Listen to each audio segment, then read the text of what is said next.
Salut les gars, aujourd'hui je vais vous parler de mon expérience vis-à-vis de la rétention séminale. La rétention séminale, c'est quelque chose que j'ai découvert par pur hasard en fait en regardant des vidéos de développement personnel sur YouTube en fin d'été 2022, plus précisément en août. C'est à ce moment-là que j'ai commencé un petit peu à conscientiser la valeur en fait de mon énergie sexuelle, la valeur de ce qu'il y a dans mes deux couilles. C'est à ce moment-là que j'ai découvert que c'était un petit peu du n'importe quoi d'éjaculer autant, de se masturber autant et que c'était en fait se nuire à soi-même. Avant tout ça, je dois dire que je me masturbais plus ou moins régulièrement. Ça m'est arrivé d'être dans des périodes où je me masturbais jusqu'à 2-3 fois par jour. C'était du grand n'importe quoi. Et ce, depuis la fin de mon collège. Je dois dire que j'étais complètement accro au porno et j'avais beaucoup de pensées sexuelles. Bon, c'est dû aussi à la puberté tout simplement. Et encore aujourd'hui, ça m'arrive d'avoir des pensées sexuelles quand je vois des jolies filles passer. Mais aujourd'hui, par exemple, j'ai beaucoup moins de brouillard mental. Il y a une époque où ça pouvait m'arriver, même quand je bossais, quand je suis rentré dans la vie active, autour de mes 18 ans, des fois pendant le boulot, penser au sexe, tu vois.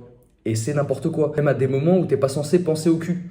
Ben vraiment, le fait de regarder du porno et d'avoir régulièrement des images de meufs dénudées, ça va faire que dans ta vie de tous les jours, en fait, tu vas beaucoup penser au sexe. Et beaucoup trop. Et en fait, c'est néfaste. Ça fait un brouillard mental. Tu peux pas rester concentré sur une tâche quand tu es en train d'accomplir un projet ou faire quoi que ce soit et que tu as des pensées sexuelles dans la tête. Ça te déconcentre. Donc j'avais pas vraiment conscience à cette époque que c'était autant néfaste en fait pour moi. Et à côté de ça, bon, j'arrivais quand même à pécho parce que j'étais pas très beau, on va dire gamin, mais à la puberté, j'ai pas vraiment eu une puberté avec beaucoup de boutons ou quoi, avec une gueule toute éclatée. Je suis devenu plutôt beau gosse, hein, on va pas se mentir. Et aussi, j'ai conscientisé, bon, pas l'aspect sexuel de ma vie tout de suite, mais l'aspect physique, à savoir avoir un beau physique. Dès le lycée, je me suis mis à faire des pompes, des abdos et quelques tractions. Et donc, dès le lycée, j'avais un physique plutôt athlétique. Je dois dire aussi que j'ai hérité d'une très bonne génétique. Mes deux parents étaient plutôt sportifs dans leur jeunesse. Mon père, encore aujourd'hui, il a un corps de zinzin. Il est plutôt sec. Il a fait des travails très physiques toute sa vie. Par exemple, mon père, c'est un des mecs qui a des avant-bras plus gros que les bras. Il a des avant-bras de gorille, mon père. Et j'ai les bras plutôt veineux. Lui, c'est un truc de ouf. T'as l'impression que c'est des artères, ces veines. Bref, donc aux alentours de août 2022, j'ai donc découvert ça et j'ai commencé à pratiquer. Alors au début, c'était compliqué. Au début, j'arrivais pas à tenir plus de 3 jours. Et après ça, petit à petit, j'ai commencé à espacer mes éjaculations de plus en plus. 1 semaine, 2 semaines, 3 semaines, et ainsi de suite. Et il y a quelque chose que j'ai pas fait dès le début, c'est noter mes jours. Là, j'ai un fichier sur mon téléphone dans mes notes où je note chaque jour que je passe en rétention séminale. Alors, je le fais plus aujourd'hui tous les jours parce que je pense que aussi c'est pas bien en fait. Parce que le fait de te dire chaque jour je note premier jour, deuxième jour, troisième jour, le problème c'est que chaque jour ça veut dire que tu penses une fois au fait que tu t'es pas branlé.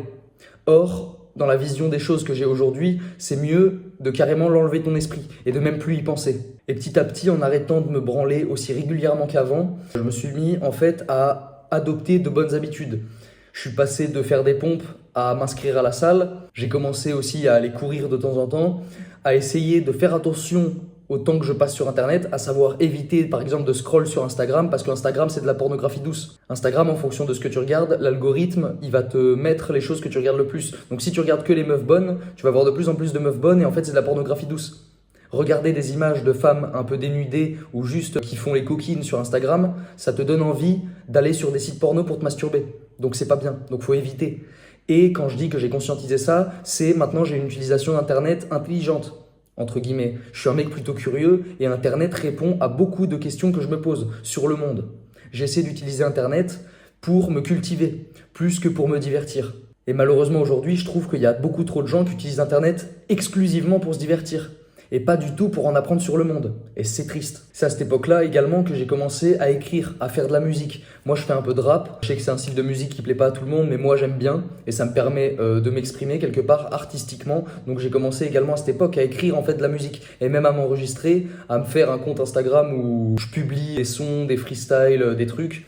Et voilà, mais je me suis lancé. Vaut mieux se mettre du côté des créateurs que des consommateurs, selon moi. Bref, donc depuis fin août 2022, j'essaie d'espacer de plus en plus chaque période de rétention séminale, même si j'ai pas réussi à chaque fois à faire plus que celle d'avant, comme je vais pouvoir vous le dire tout à l'heure. J'ai commencé à noter mes éjaculations à partir de février de cette année, de manière assez tardive, malheureusement pour vous, mais du coup je vais pouvoir vous donner quelques dates, les dernières dates auxquelles j'ai éjaculé. Depuis le 28 février, j'ai éjaculé 4 fois, donc ça fait à peu près 5 mois maintenant. Donc depuis les 5 mois qu'on passé, j'ai éjaculé 4 fois. Là, ma dernière éjaculation, elle date du 9 juin. Je l'ai faite en compagnie d'une meuf. Et du coup, jusqu'à aujourd'hui, ça fait 36 jours, donc un peu plus d'un mois que je suis en rétention séminale. Avant de vous donner les 4 dates qui correspondent à mes dernières éjaculations, je vais vous raconter une petite anecdote personnelle où la rétention séminale m'a permis de prendre des risques, de sortir de ma zone de confort. Donc en fin d'été 2022, j'avais un petit taf, un petit appart, 36 mètres carrés avec un petit jardin, j'étais vraiment bien. Le taf à côté, à 2 minutes à pied, je travaillais à Leclerc, j'étais en mise en rayon. Bon, c'est pas le meilleur taf qu'on puisse rêver, mais franchement, l'ambiance était cool. J'avais pas mal de collègues là-bas et j'y étais depuis plus d'un an. Et en fait, à cette époque, je me posais de sérieuses questions quant à mon avenir professionnel. Je réfléchissais déjà à me lancer sur YouTube, mais je dois dire que j'avais pas vraiment les cojones et je savais pas vraiment quoi dire à l'époque. J'avais pas non plus l'expérience pour parler de rétention séminale, ou en tout cas, je pensais pas avoir la légitimité de parler de développement personnel et d'aider des mecs comme toi qui me regardent. Bref, donc à ce moment-là, j'ai eu une opportunité, l'opportunité de changer géographiquement d'endroit. J'ai une amie qui habitait dans une grande ville à côté, une grande ville qui m'attirait. Et ben en fait, j'ai sauté sur l'occasion et je suis parti chez elle faire colocation. Je dois dire qu'à cette période, quand j'ai posé mon préavis à l'agence et que j'ai quitté mon appartement, j'étais un petit peu dans le flou. Je ne savais pas vraiment si je faisais bien de prendre cette décision, mais je savais qu'il fallait que je sorte de ma zone de confort. Le fait d'avoir commencé la rétention séminale, ça m'a grandement aidé. Parce que je me disais, mec, tu peux pas rester ici. Si tu restes ici, tu vas pas faire ta vie ici, mais tu vas perdre ton temps. Et c'était le cas, quelque part. Je perdais mon temps. Même si j'étais bien, ben j'étais dans ma zone de confort en fait. Et je savais au fond de moi que pour me développer, il fallait que je sorte de cette zone de confort. Donc quand j'ai eu cette occasion de bouger géographiquement, je l'ai fait directement sans hésiter. Après, comme je vous l'ai dit juste avant, une fois que j'avais posé mon préavis à l'agence, je me suis posé de sérieuses questions, à savoir est-ce que je prends la bonne décision? Et finalement, j'ai réussi à me raisonner et je savais que c'était la bonne décision. Parce qu'à l'époque, je n'étais pas aussi heureux, on va dire, que je peux l'être maintenant. Donc bref, j'ai rejoint cet ami en colocation, on a fait colocation, j'ai travaillé dans un bar, j'étais barman. Franchement, ce genre de métier, c'est un truc de ouf. Ce genre de métier, c'est comme quand t'es pompier. Ça te met automatiquement une aura de dragueur. Pour pécho des nanas, y a pas mieux. Tout ça pour dire, la rétention séminale m'a fait sortir de ma zone de confort, comme j'ai déjà pu le dire dans certaines vidéos. Là, je vous donne une anecdote qui confirme. Et même après cette période, j'ai encore pris un risque, je suis encore sorti de ma zone de confort. Pourquoi? Parce que j'étais en CDI au bar. Et j'aurais pu, pareil comme à mon appartement avant, j'aurais pu rester plusieurs années là-bas. Alors peut-être pas en coloc, je me serais repris un appart après, mais j'aurais pu rester dans ma zone de confort de mon CDI et du travail qui me permet de pécho des meufs, de draguer et tout. Mais bon, après je dois dire que niveau sommeil, c'était compliqué. Parce que quand tu finis à 4h du matin et que tu as passé 8 heures debout, c'est pas de tout repos non plus d'être barman. Au niveau du sommeil, c'était compliqué. Quand je finissais à 4h, que je sortais du bar à 5h, des fois ça m'arrivait de dormir jusqu'à 15h, 15-16h. Donc quand tu te lèves et qu'il est 16h, t'as pas trop le moral parce que la moitié de ta journée elle est passée. Que là, en ce moment je suis veilleur de nuit, je finis à 7h du matin et je me lève vers midi. J'arrive à dormir très peu et je suis pourtant très en forme. Bref, pour vous raconter, je suis donc ressorti de ma zone de confort, j'ai repris un risque quand un ami m'a proposé de faire une saison dans les Alpes que j'ai faite cet hiver.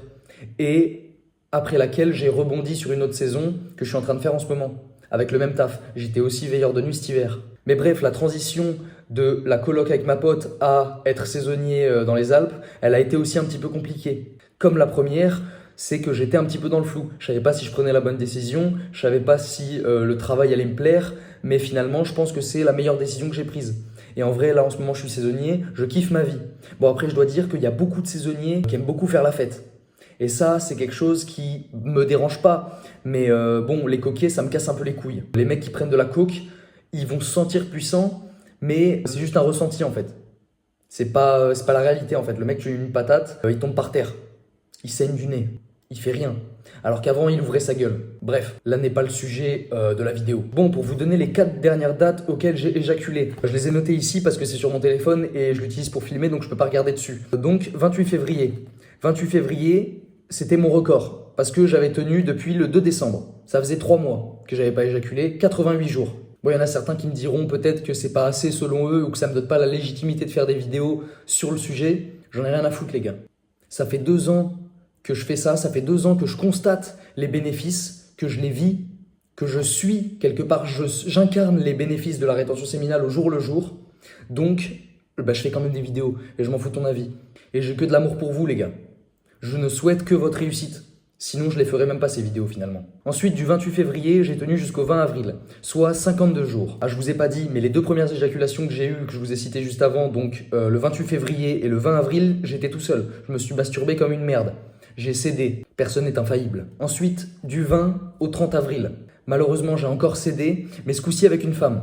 Ensuite, du 30 avril au 18 mai, ça faisait donc 18 jours, et encore une fois, j'ai cédé avec une femme. Et pour finir, j'ai tenu du 18 mai au 9 juin. Donc actuellement, encore une fois, ça fait 36 jours que je suis en rétention séminale, et la dernière éjaculation, le 9 juin, c'était encore une fois avec une femme. Mes 3 dernières éjaculations, c'était avec des femmes. Et sur les 2 ans qui ont précédé, pendant lesquels malheureusement j'ai pas noté mes jours de rétention séminale, il y en a eu quelques-unes de mes éjaculations qui étaient aussi faites avec des femmes. Et pour l'anecdote, comme je l'ai raconté dans une de mes dernières vidéos, il y a une femme que j'ai vue depuis le 9 juin, mais avec laquelle j'ai pas éjaculé. C'était il y a à peu près 2 semaines. Et je pense d'ailleurs que ça va être la partenaire, entre guillemets, avec laquelle je vais pouvoir m'exercer pour apprendre l'orgasme non éjaculatoire. Si toi aussi, tu veux apprendre l'orgasme non éjaculatoire, devenir multi-orgasmique, apprendre à maîtriser ton érection, à contrôler ton éjaculation, à être plus performant au lit ou encore à découvrir ton potentiel masculin, je te mets un lien en description, le premier lien qui t'emmènera vers une offre. Une offre proposée par un YouTuber que je suis depuis ses débuts sur YouTube qui s'appelle Thomas Mayer-Chéré. Je te mets aussi en description le lien vers sa chaîne YouTube, mais j'ai un immense respect pour cet homme. Sachez que le mec, ça fait plus de 2 ans et demi qu'il est en rétention séminale. Cet homme possède un grand savoir sur la rétention séminale, la masculinité, également sur les femmes et sur toutes les choses que j'ai pu vous citer juste avant. En tout cas, si tu veux changer ta vie, la solution qu'il propose va te permettre de passer à un niveau supérieur et supérieur à 99,9% des autres hommes. Alors évidemment les gars, je suis tout à fait honnête avec vous, tout ça n'est pas gratuit. Là, ce que tu regardes, c'est gratuit. Mais finalement, tu payes quand même. Tu payes en donnant de ton attention, en donnant de ton temps. Et le temps, c'est de l'argent. Quand tu payes quelque chose, tu ne récupères pas la même valeur que quand tu regardes quelque chose gratuit. Tu récupères quelque chose, là pour le coup, qui a une valeur presque inestimable. Si moi, j'aurais dû pricer ce qu'il propose, j'aurais pricé à un prix bien supérieur au sien. Mais sachez qu'en tout cas, il a été gentil et il propose des solutions de paiement en plusieurs fois.